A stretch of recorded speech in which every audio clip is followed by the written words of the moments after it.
So, Doom Dark Ages is coming out, and I wanted to do a video. So, Doom Dark Ages, as I make this, is coming out in less than a month. It is the 17th, and I cannot wait. I got the collector's edition, of course I did, and you get it like 2 days early, and I'm like, okay, how long do I have? What is this? Where do I work? Am I working that day? I looked at all of it, all far ahead, and I'm golden, and I cannot wait. And with the fact that Doom the Dark Ages is coming out so soon, I wanted to talk about my favourite Doom game, and that is Doom 2. Now, I've been a Doom fan since I was a kid. The three pinnacles, technically four, of FPS shooters that I had when I was growing up was Halo series, Doom series, and GoldenEye 007. Great games. And AVP 2, which is a masterpiece. I like to point that out too. But those three were the big ones. And I've been a fan of Doom since I was a kid, I swear. When I got my original Xbox, I got Doom Resurrection of Evil, the expansion pack, and Doom 3 for Xbox, and I played the living crap out of them. And then with those games, you got Doom 1 and 2 to play, and that's when I went crazy. I spent hours and hours playing Doom 1 and Doom 2, and I have to say, Doom 2 is one of the best games ever made, and still is. The fact that there was so much effort put into it in Doom 2 that all they had to do was add a super shotgun, which literally is the king of all shotguns. I swear to the gods, it is a boomstick of godly proportions. Ash Williams would be proud. It has everything that you want. It has all the classic monsters that you love, and it just brought them all in. You thought the first one, the Sub-Dim, was insane. You thought Spider Mastermind was insane, and they add the smaller variations of it. They added the Barons. They added the skulls. They added the skulls, which was really annoying, but they're fun to kill, sort of, kind of. It's good stuff anyway. They did everything, and the fact that they could make a sequel with literally just more monsters and one new gun was a pretty good thing at the time, and they did fantastic. I mean, yes, there were more enemies on the board. You had bigger maps, better secrets, more gamey sort of levels, which was great.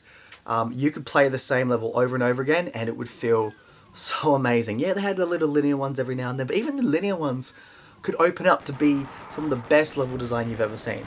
Everything was on point. Every single person at id Software for Doom 2 was cooking their asses off, and they did fantastic. And I have to admit, it still works today. And yes, we've got all the mods and stuff, and it looks great. You can play anything. You can play as Batman. You can play the Seinfeld room. You can play as the Ghostbusters. You can play like a Viking game. You can play everything. You can play as Duke Nukem. Blood, everything, which is great. That is where the love of Doom really comes from and really evolved, and still is to this day the pinnacle of why the game is still going. 100%, fair enough. Total love it. Lovely. But for the heart, the soul of what Doom is, Doom 2 is one of the greatest games ever made. I know people go for Doom 1. I get you. I agree with it at times. I do like Doom 1. But Doom 2 literally took everything great about Doom 1 and evolved it into the masterpiece that it is. Without Doom 2, you wouldn't have the grand masters of shotguns now. Well, yes, Doom 1 gave everyone like, oh my god, shotguns could be amazing. Doom 2 with that super shotgun, holy crap, 10 out of 10. Everybody came into it. Everybody was like, this is the best shotgun. The only gun to reload in the weapon roster, but it kicked everybody's ass. And what was great about it was you could still go back to the original shotgun if you wanted to. Because remember, with the super shotgun, you shot 2 shells at a time, which if you're trying to save ammo on higher difficulties, look, you're not going to get that. So you could sometimes go back for the lower enemies and bang, single shot them if you had a shotgun. Or when you get to the bigger enemies or the boss enemies, you get that double-barrel shotgun, go straight to their face and say, don't eat me, bang, right in the head. Oh, so good. And just everything was just perfection to every possible denominator, perfect upon everything. And that is what I gotta say, and I've been playing the shit out of the new Dooms because I cannot wait for Dark Ages, which looks like it's the best reinterpretation as Doom 1 2016 and Doom Eternal have been. It looks like the best rendition of old school, new school mentality, and that's what I think we need more of. So many games just go linear level, straightforward stuff, and there you go. Enemies, go for your fun, and that can be true. For fighting games, I think that's more true. But for games like first-person shooters, open areas, not necessarily open world, but open areas are great. Secrets. So many games get rid of the secrets, and I hate that.